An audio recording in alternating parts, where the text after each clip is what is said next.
Mga higala, kumusta ug mayong adlaw dakbayan sa Oroqueta.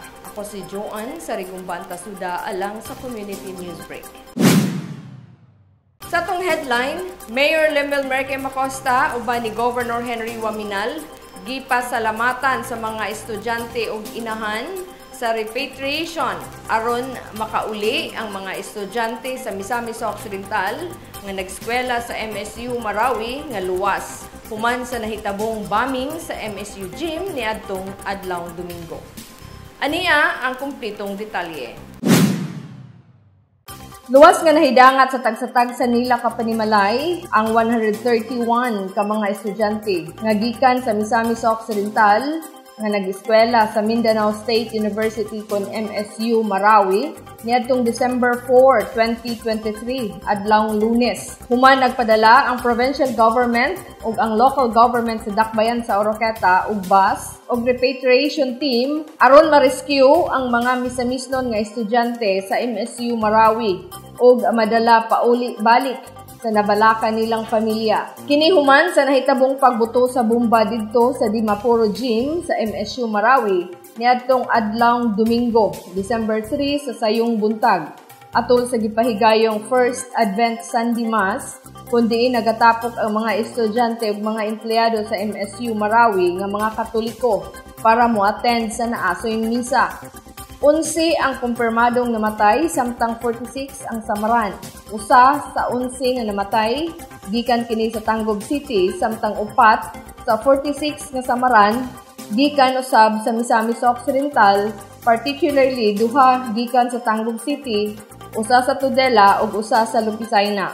Tulo sa 131 ka mga estudyante nga na-repatriate nga taga Oroqueta City ang mipaabot sa ilang dakong pagpasalamat kang Governor Henry Waminal ug kang Oroqueta City Mayor Lemuel Merke Macosta sa madaliang aksyon aron sila ma-rescue gikan sa makalilisa nga panghitabo sa MSU Marawi. Kini ilang gibutyag dihang na hinabi sila sa Oroqueta Community Channel News Team pag-abot nila. Una namong gihinabi mao si Nelson Pacaro Jr. o sa ka third year college sa kursong Bachelor of Science in Hospitality Management. Iyang gi-share ang iyang reaction dihang iyang nadungog ang usa ka kusog nga buto. Actually, wala kay ko nakuad at first kay normal day ra gid. Mura bitaw siya og kada adlaw na napahitabo kay nanad naman balik tulo na ako katuig dito sig balik-balik sa Marawi. So, mga pusil-pusil or something na mga lagubo dito kay mura rag wala sa amo. At doon na yun nag-sink in bitaw na nag-circulate na yun mga pictures or mga videos. Afterwards, mga minutes po after, nagkagubot daw mga GC, nag-send ng mga pictures, mga videos. Nanay nag-post nga, maulang ginahitabo, daw kayong buto dito sa misa sa Katoliko. So, itong nangaratol bitanal. Matod pa ni Pacaro nga wala siya dito sa gym tungod kay nasakop siya sa laing church denomination og niadtong higayuna gisuspend ang ilang church gathering tungod sa mikalat nga impormasyon nga ang mga Christian ang target mao nga walay nahitabong simba sa uban nga mga ministry. Tanan mga ministry nga supposed to be mag-held og simba adto na time gi-postpone halos kay nangahadlok tanan ng Christian kay gi-circulate ato na time kay murag target mi kadto na time ba na mga Kristiyanan to kay ang ingon pod nila sa uban sa news pud to na nandunggan namo nga kuan lagi po daw ang naglabay dito sa simbahan. Okay naman unta dito, like dili na kayo siya pareha sa una nga hadlok bitaw, karon lang gid siya ning balik og ingani nga kuan napahintabo na ngadto. Nagtuo si Pacaro nga ang pagpamumba posibleng binuhatan kini sa mga locals. Tungod kay human sa siege, daghanang mga locals ang nakipuyo sa university nga unta alang lang kini ang maong lugar sa mga estudyante sa MSU. Tungod atong siege bitaw nanakatanan sa taas. So mao tong nanagan ng tao and murag dili na kayo siya 100% na safe. Apan luyo sa nahitabo, desidido pang mobalik si Pacaro sa MSU Marawi kung ipaubos na ang suspensyon sa klase aron iyang mahuman ang kurso nga iyang gikuha. Dili usab niya ikalimod nga aduna siya kabalaka Apan kun mag-amping, mabinantayon sa palibot, adunay respeto sa matag usa ug labaw sa tanan, proteksyon sa labaw makagagahom, dili posibleng iyang mahuman ang iyang kurso nga gikuha. O if vigilant lang yun ka sa lugar o kabalo lang yun ka mo adjust sa ilang culture, murag kaya raman gyapon. Wala may boundaries dito. Like respect lang yun ang kailangan. Mao lang yun ang dito. Kung nakay friends sa mga Muslim or mga Maranao, mga tao dito, kailangan lang yun ni mo kuanon, mag-adjust lang yun ka sa ila. Kay sometimes actually butan man sila halos. Samtang ipaabot usab ni Pacaro ang iyang dakong pagpasalamat ni Governor Waminal ug kang Mayor Acosta sa madali ang rescue aron makapauli sila sa ilang pamilya tungod sa gibating kabalaka sa ilang mga ginikanan. Nagpasalamat gid mi kay Governor na og si Mayor na nag-atang gid sa mo sa pag-abot dito sa terminal. No. Napasalamat gid kay mi. Napaspas gid kay ang pagresponde dito. Bati mi kalipay o kanang at ease nga kauli na gid mi.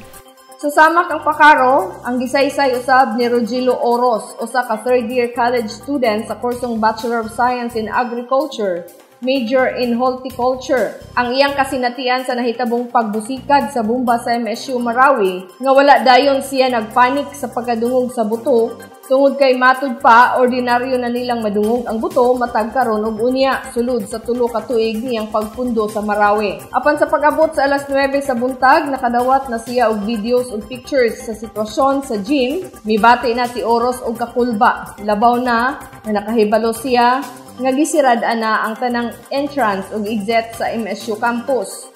Mao nga nakaunahuna siya nga mangayo og tabang sa Oroqueta City ug sa province nga makauli sila mintras sa Yupa. Kay miabot sa iyang hunahuna ang nahitabo niadtong Marawi Siege nga luoy kayo ang mga estudyante nga gustong mubiya sa Marawi. Nagpost ko nga katong post nga kita-an sa social media, mao to ang isa sa akong gibuhat. And also chat usab ako kay Sir Maki Katani para sa assistance sa province kung pwede ta maka-order nga immediate assistance para sa transportation, sa repatriation sa kaubanan ako mga estudyante. Matod pa ni Oros nga adunay 7 niyang kaila og pareho og kurso nga naa sa gym nga Samdan.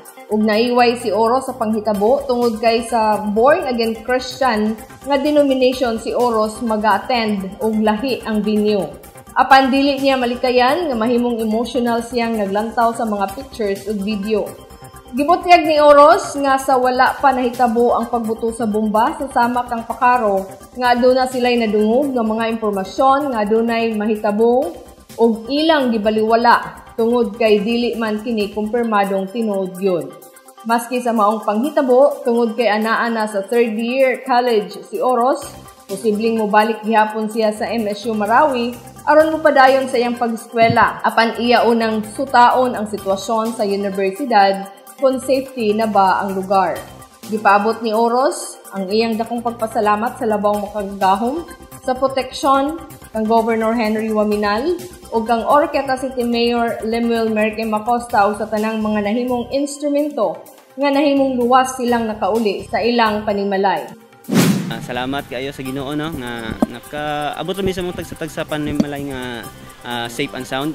Then dako na akong pasalamat kay Honorable Governor Henry Waminal sa immediate nga response labi na sa hatag assistance. 2 ka bus ang iyang gi-provide then mga kasundaluhan, mga kapulisan para sa security sa pagpaingon o sa pagpanguli. And then also kay sa atong halangdon nga City Mayor Honorable Lemuel Merkem Acosta usab daghang salamat Mayor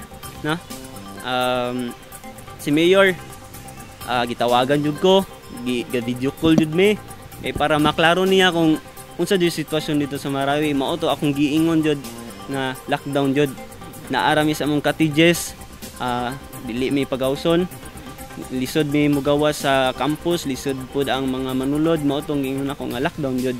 So mao to nangayo jud ko assistance nga nangayo sa number kung paano unsaon pagkig-organize sa Office of the President para sa pagsulod sa mga bus ug sa mga sakyanan gikan sa province. Also, salamat sa sa CDRMO, PDRMO, no? Sila ang nag-lead kauban sa ako agahapon. Then sa Red Cross usab, sa Red Cross Orqueta, Red Cross sa province usab. And then sa mga katong nahitabo kahapon kay dili lang to sa sa nga isa ra ang naglihok ba tinabangay, no? Makita na ako kahapon nga nagpasalamat ko sa panaghiusa sa tanan, no? Makita na ako ang teamwork ug cooperation nga teamwork ug cooperation diha na to makita ang mag-success jud ta sa unsa atong giplanuhan. And orto moingon ko nga no one will be left behind. Samtang lahi usab ang kasinatian nga gi-share ni Feldy Casagan, usa ka babae ug usa ka freshman student o first year college sa kursong Bachelor of Science in Social Work. Ako, ang among gipuy-an maoy duol didto sa gym kung asa nahitabo ang pagbomba. So, personally wala gyud ko kadungog sa buto kay ato nga time tulog pagyug ko. Like sayo manggod siya 7 dayon.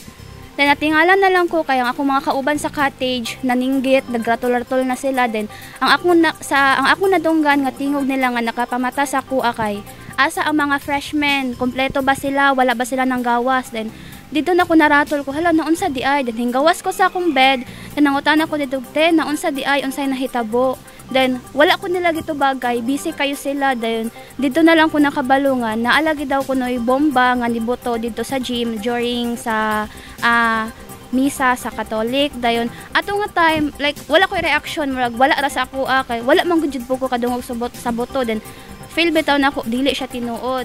Then pag online ako sa Facebook, dito na ako nakakita ko mga videos, mga pictures. Then like the moment na nakita na ko to nga mga pictures is dito mitulo akong luha, like dito ko nakabati og kahadlok karatol kay as a first year student, like bag-o pa ko dito, like wala ko ga-expect bitaw nga mauday ni ang Marawi.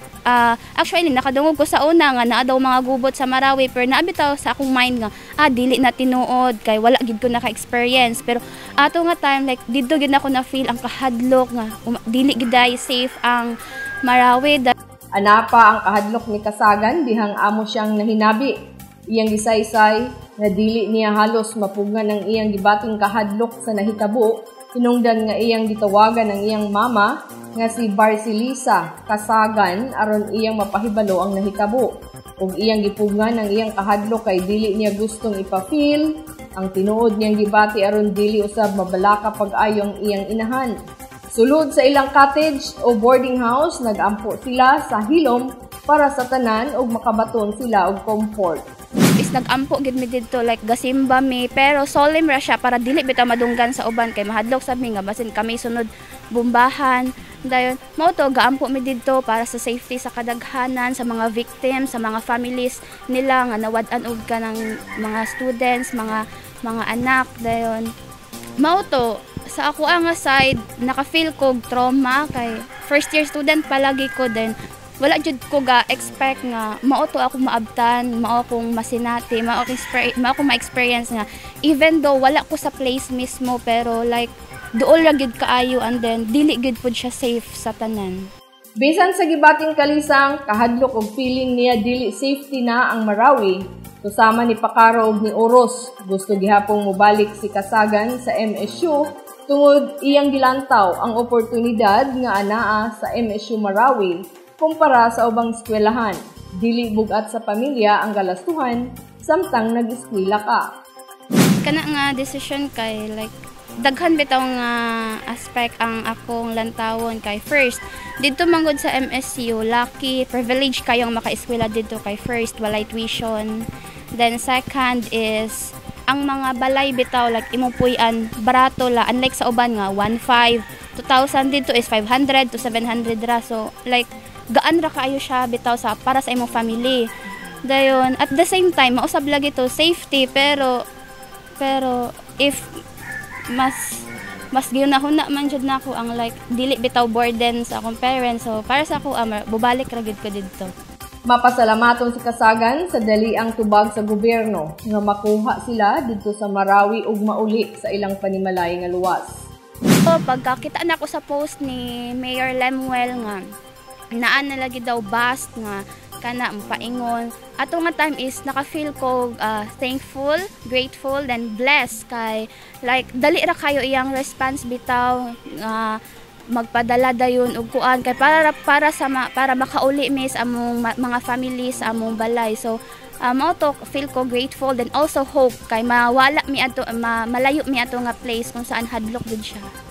Panawagan ni Philby Kasagan sa gobyerno ilabi na sa national government nga security sa MSU Marawi para sa mga estudyante nga gusto pang mobalik og moskwela sa universidad.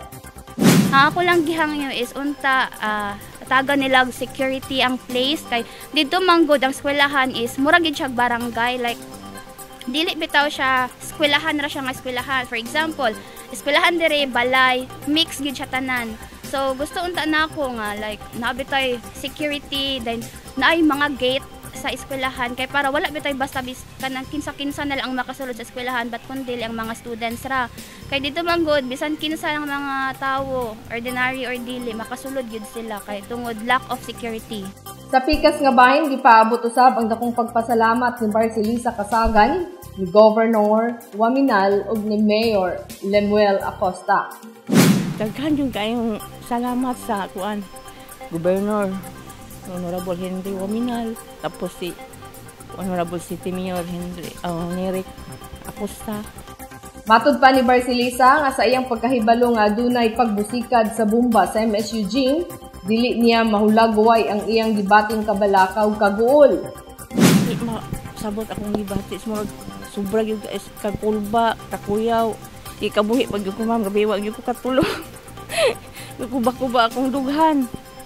Yan, ampo yung kanunay sa Ginoo yung nakuan, tagaan silang safety. So yun, sa pagkuan po, apas sa mga bus dito sa kuan, Marawi. Yan, nampo po ko sa Ginoo nga, tagaan sila maayong pagbiyahe, proteksyonan sila, bantayan sila, hantod sa pagpauli. Kay labi na gabi ang biyahe nila, basin unya og ito mahibalo sa panahon nga na atang sa dalan, kay hilit man daw po ng nga dalan diha wa po nang kukanha. Yan. Ampo yung kumam, garusaryo yung kumam. Dili masukod ang gibating kalipay ni Barcelisa dihang iyang nakita ang iyang anak na luwas nga nakauli sa ilang panimalay ni adtong adlaw Lunes, December 4 sa sayo sa buntag uban sa iyang igagaw. Ay, ako gingilayog siya ginagkadlaw. Pag-abot sa balay ni mga alas 4. Ginoo, salamat kaayo kay nakauli na ni akong anak nga safety uban sa iyang igagaw.